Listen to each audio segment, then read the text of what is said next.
A Inquisição foi uma poderosa instituição estabelecida dentro da Igreja Católica para castigar e erradicar a heresia na Europa e na América. Desde suas origens no século XII, sua fama se deu pela monstruosidade das torturas infligidas e pela implacável perseguição de judeus e muçulmanos. Sua manifestação mais cruel foi registrada na Espanha, onde a Inquisição chegou a executar cerca de 32 mil pessoas.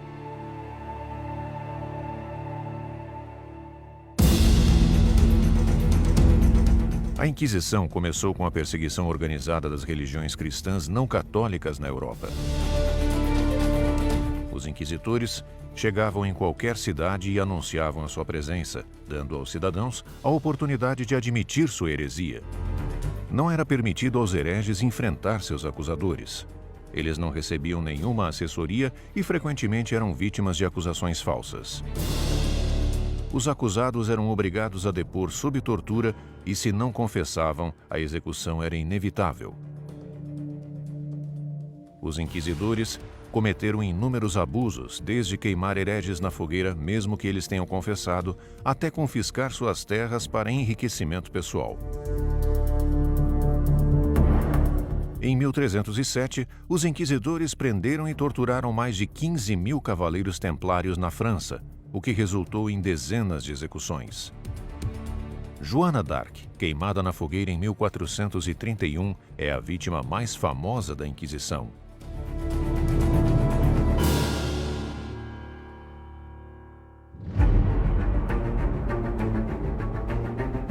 Até o final do século XV, os reis da Espanha acreditavam que a corrupção na Igreja Católica Espanhola era culpa dos judeus convertidos ao cristianismo. Os convertidos foram culpados de uma praga e acusados de envenenar a água das pessoas e sequestrar crianças cristãs. Em 1480, os judeus de Castela foram forçados a viver em guetos separados dos cristãos e a Inquisição se expandiu para Sevilha. Nos anos seguintes, centenas de convertidos foram queimados na fogueira.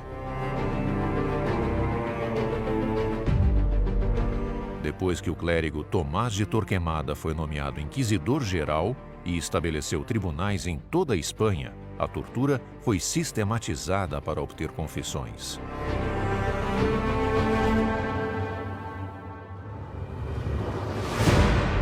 Enquanto isso, Roma criou sua própria Inquisição em 1542 para perseguir os protestantes. Hoje em dia, ela é lembrada por ter julgado Galileu Galilei em 1633. Em consonância com as preocupações de Roma, a Inquisição espanhola se centrou no crescente número de protestantes na década de 1550. Em meados dos anos 1600, ela havia conseguido expulsá-lo dos territórios espanhóis, ao mesmo tempo em que estendia seu domínio sobre as colônias do continente americano.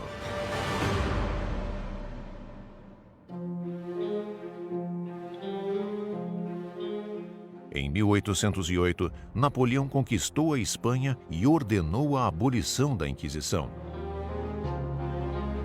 Após a derrota de Napoleão em 1814, Fernando VII trabalhou para reestabelecer a Inquisição, mas o governo francês o impediu. Em 1834, a Inquisição espanhola foi finalmente desmantelada. No entanto, a Inquisição romana ainda existe, ainda que tenha mudado seu nome em 2 ocasiões e atualmente se chama Congregação para a Doutrina da Fé.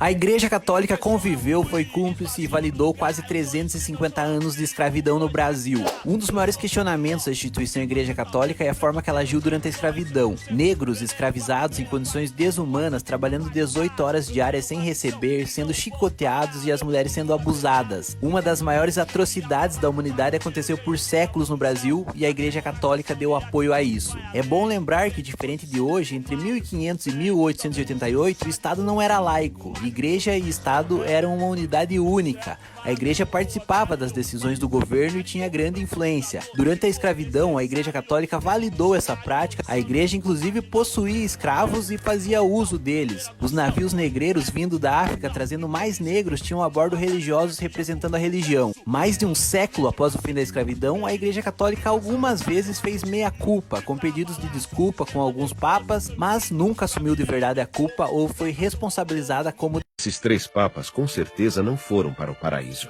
O primeiro papa é o Papa Leão XII. No século XIX, ele proibiu os judeus de possuir propriedades em Roma e negou a eles o direito de possuir bens materiais, dando um tempo bem curto para eles venderem seus pertences. Ele supostamente teve filhos ilegítimos durante o namoro e enfrentou graves problemas de saúde.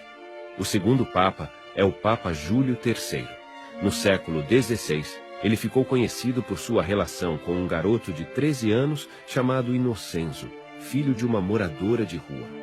Júlio tirou Inocenzo da rua e o elevou à posição de cardeal, causando um grave escândalo na época. E por último, o Papa Bento IX. Muitos estudiosos o descrevem como uma pessoa muito ruim.